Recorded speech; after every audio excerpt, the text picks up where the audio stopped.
अस्सलाम वालेकुम क्लास। आज के लेक्चर में हमने चैप्टर 2 इंफॉर्मेशन नेटवर्क्स का पार्ट 9 कंप्लीट करना है और आज के लेक्चर में हमने कवर करनी है ओएसआई मॉडल की लेयर्स। ठीक है, ओएसआई मॉडल क्या चीज़ है ये हमने पिछले लेक्चर में कवर कर लिया था।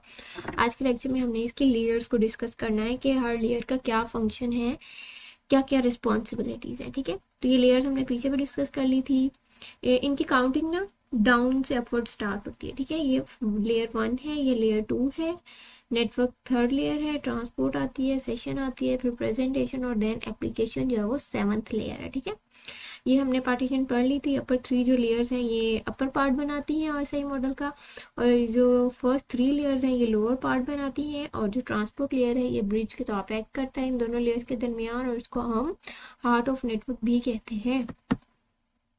हाँ जी, जो सबसे अपर लेयर जो है वो हमारे पास है एप्लीकेशन लेयर। ठीक है, अगर सेंडिंग साइड से कोई भी फाइल हमने शेयर करनी है, ठीक है, तो सबसे पहले कौन सी लेयर आती है? एप्लीकेशन लेयर आती है हमारे पास। सेंडिंग साइड से ये डायग्राम हमने पहले भी देखी थी। ठीक है, जैसे ये सेंडर है, सेंडर ने कोई चीज़ इधर भेजनी है इस कंप्यूटर को, तो पहले सबसे पहले किसके पास आ रही है? जो भी फाइल भेजनी है वो एप्लीकेशन लेयर के पास आ रही है।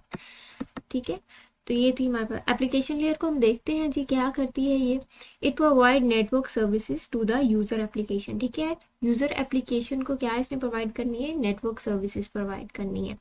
यूजर एप्लीकेशन कौन सी होती हैं? वो तमाम एप्लीकेशन जिन पे हम काम कर रहे हैं। ठीक है, चाहे आप वेब ब्राउजिंग कर रहे हैं, चाहे आप कोई मेल कर रहे हैं। ठीक है, all the network applications depend on application layer protocols. ठीक है, जितनी भी नेटवर्क बेस्ड एप्लीकेशन है, ठीक है, वो तमाम एप्लीकेशंस जिनको नॉर्मल फंक्शनिंग के लिए नेटवर्क की ज़रूरत है, इंटरनेट की ज़रूरत है, ठीक है, वो एप्लीकेशन क्या कहलाती है?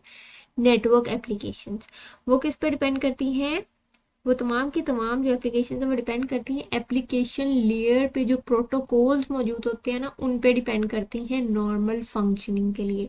ये तभी नॉर्मल फंक्शनिंग कर सकती हैं जब एप्लीकेशन लेयर पे वो तमाम प्रोटोकॉल्स सही तरह से काम कर रहे हों जो उनको चाहिए। Various network services such as file transfer, web surfing, email. ठीक है, ये नेटवर्क एप्लीकेशंस हैं कुछ एक जो उन्होंने बताई हुई हैं।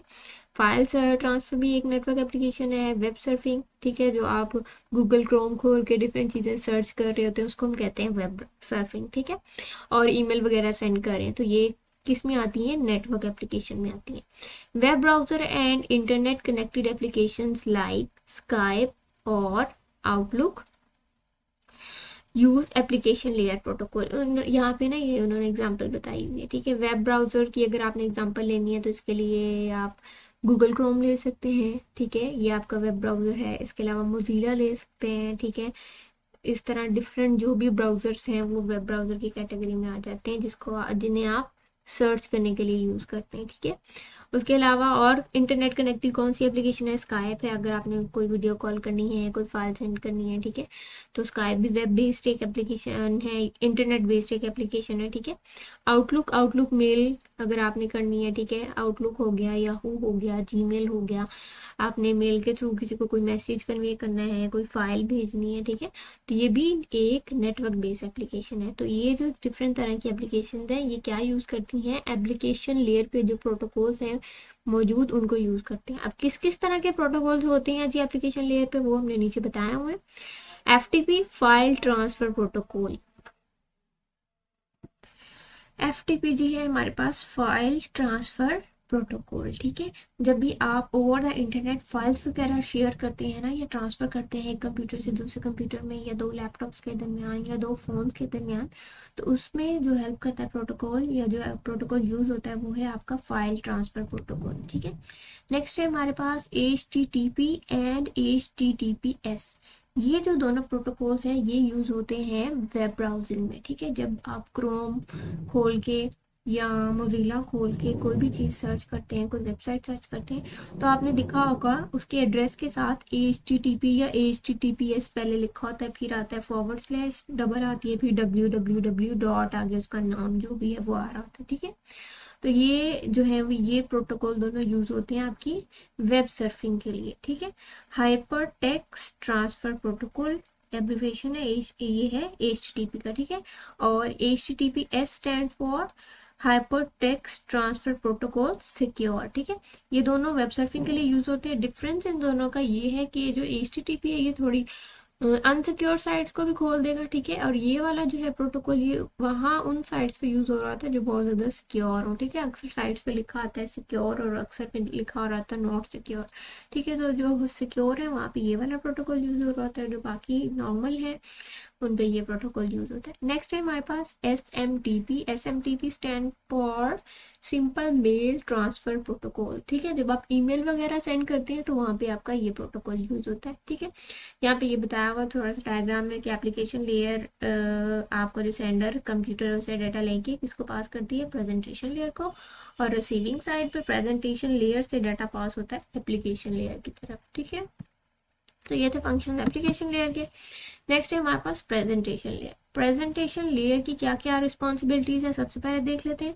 Presentation layer performs following function. पहला है इसका फंक्शन डाटा रीफॉर्मेटिंग, जिसको हम डाटा ट्रांसलेशन भी कहते हैं। ठीक है, डाटा को एक फॉर्म से दूसरी फॉर्म में इसने कन्वर्ट करना है।